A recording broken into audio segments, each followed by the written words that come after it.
जय श्री राम, जय बालाजी महाराज। आज इस वीडियो में हम बात करेंगे कि रोज़ एक हनुमान चालीसा करने से हमारे जीवन में क्या घटित होता है, हमारे जीवन में क्या बदलाव होते हैं।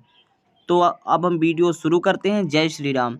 हनुमान चालीसा का पाठ कितना करना चाहिए, कब करना चाहिए, ये भी बात बताएंगे आगे वीडियो में। तो हम पहले जान जाते हैं हनुमान जी का लाभ। हनुमान चालीसा पाठ करने के लाभ क्या है। जब आप हनुमान चालीसा प्रतिदिन एक हनुमान चालीसा का पाठ करते हैं तो सबसे पहली चीज़ जो आपके अंदर होती है, हनुमान जी की तरंग आपके अंदर आनी शुरू हो जाती है। वाइब्रेशन, जिसे वाइब्रेशन कहते हैं।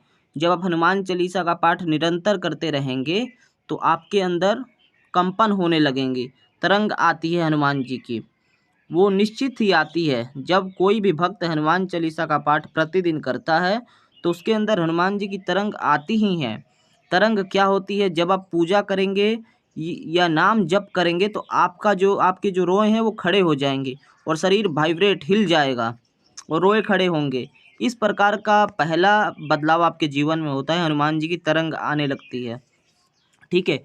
दूसरा लाभ क्या है, अगर आपके घर में कोई बुरी शक्ति है या आपके ऊपर कोई बुरी शक्ति है जो बहुत ही हावी होती है, तो आप जब हनुमान चालीसा का पाठ अपने घर में शुरू करते हैं तो बुरी शक्ति के पास जो शक्ति होती है वो शक्तिहीन होने लगती है। बुरी शक्ति, जो नेगेटिविटी होती है वो ख़त्म होने लगती है धीरे धीरे। और एक बार ऐसा समय आता है कि वो नेगेटिविटी आपके घर से पूरी तरह से भाग जाती है।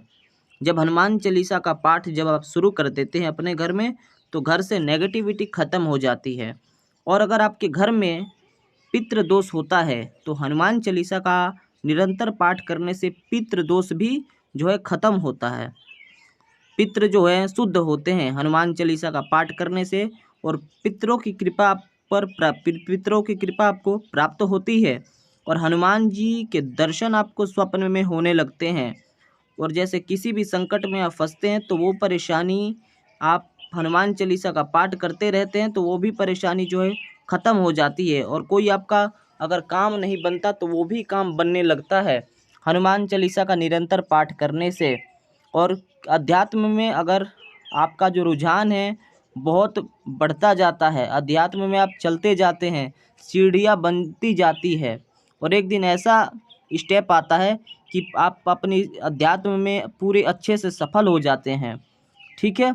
और एक हनुमान जी चालीसा का पाठ करते हैं तो नियम में करेंगे तो उसका फल मिलेगा। और हनुमान चालीसा का पाठ, चाहे बजरंग बाण का पाठ, चाहे हनुमाष्टक का पाठ, सुंदरकांड का पाठ, श्री रामचरितमानस का पाठ, अगर आप नियम में करेंगे तभी उसका फल प्राप्त होगा। तो अब हम नियम जान जाते हैं कि नियम क्या है। हमने ये तो बता दिया कि हनुमान चालीसा पढ़ने के लाभ क्या है। ठीक है। और आपके घर में बीमारी रहती है तो वो भी ख़त्म हो जाती है। तो अब हम नियम जान जाते हैं। नियम क्या है, हनुमान जी हैं बाल ब्रह्मचारी। ठीक है। तो आपको मंगलवार के दिन पूर्ण ब्रह्मचर्य का पालन करना है, शारीरिक मानसिक ब्रह्मचर्य। ठीक है। हर तरह से आपको ब्रह्मचर्य का पालन करना है। और कितनी हनुमान चालीसा का पाठ करना है, आपको प्रतिदिन 3 हनुमान चालीसा का पाठ कर सकते हैं, 5 हनुमान चालीसा, 7, 11, 21, 100। ठीक है। आप इस तरह से हनुमान चालीसा का पाठ कर सकते हैं। मंगलवार के दिन से शुरू करें, आप सोमवार से भी शुरू कर सकते हैं। और जब आप हनुमान चालीसा का पाठ एक दिन अगर आप 5 बजे शाम को चाहे 6 बजे शुरू करते हैं तो प्रतिदिन कोशिश कीजिए कि आप उसी समय पर हनुमान चालीसा का पाठ पूर्ण कर सकें। ठीक है। उसी समय में हनुमान चालीसा पूरी कर सकें। और घर में तामसिक चीज़ों का सेवन ना करें। ठीक है। अगर आप मांस मदिरा का सेवन करते हैं और आप हनुमान चालीसा का पाठ करते हैं तो उसका फल आपको प्राप्त नहीं होगा। आप मांस मदिरा, लहसुन प्याज, मांस मदिरा छोड़ दो, नहीं तो हनुमान जी को छोड़ दो। हनुमान जी की भक्ति में इन 2-3 चीज़ों को आप हमेशा के लिए छोड़ दो, मांस मदिरा, अंडा, मांस मछली। ठीक है। इन सब चीज़ों को आप हमेशा के लिए छोड़ दो।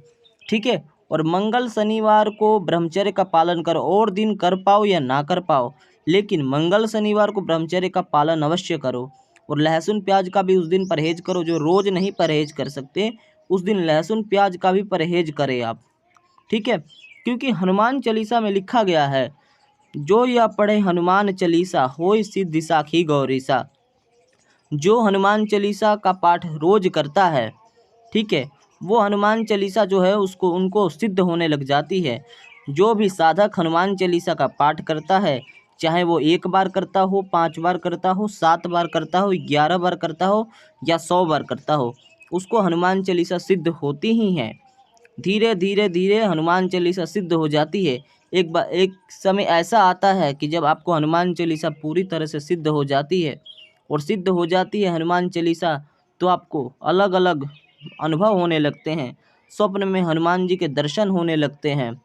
जब आप हनुमान चालीसा आपको सिद्ध हो जाती है, जो 7 बार पाठ कर कोई, छूटहि बंदी महासुख होई।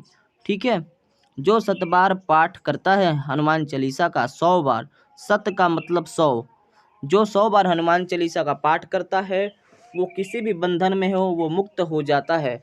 चाहे किसी चीज़ का बंधन हो, वो बंधन मुक्त हो जाता है और वो महासुख को पा जाता है। और एक और चौपाई है, भूत पिचास निकट नहीं आवे, महावीर जब नाम सुनावे।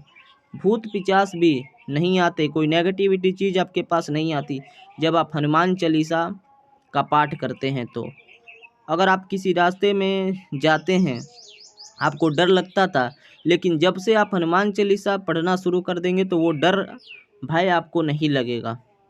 अगर रात में आपको सोने से डर लगता था, सोते समय डर लगता था, तो वो भी नहीं लगेगा। अगर आपके साथ ऐसा होता है तो आप रात्रि में भी हनुमान चालीसा का पाठ करके सोएं। और एक और अनुभव, रात्रि में हनुमान चालीसा का पाठ करें और हनुमान जी की जो है ध्यान मुद्रा वाली तस्वीर अपने घर में लगाएं और लाल आसन पर बैठे और एक राम दरबार का चित्र रखें, नहीं तो हनुमान जी का जो चित्र है ध्यान मुद्रा, आशीर्वाद मुद्रा वाला ही रखें हनुमान जी की तस्वीर और भक्ति करें। जो चैनल पर नए हैं, लाइक कमेंट शेयर